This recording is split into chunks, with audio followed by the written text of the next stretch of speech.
我身后这个眼熟，但又有一点陌生，对吧？这就是最新的2022款的哈弗 H9了。这个车呢，它外观上比起之前20款的变化啊，最明显的就是这中网这个位置了，变成了一个大镀铬。当然了，审美这种东西因人而异。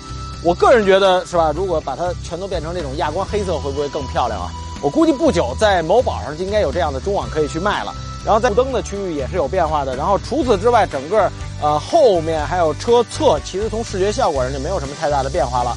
然后在底盘上呢，驱动系统上，比如说它的传动轴啊，还有它的一些半轴啊，等等等等，据说是有所加强的。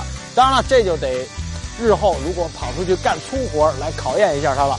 然后在这个位置呢，看见了吗？它还多了一个拖车的这个电源接口，就是可以把什么刹车灯啊、转向灯啊往后去延的这样的一个接口。那说明什么呢？这台车我猜在它的行驶本上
基本上这个2022款的新的哈弗 H9 中期的一个状况。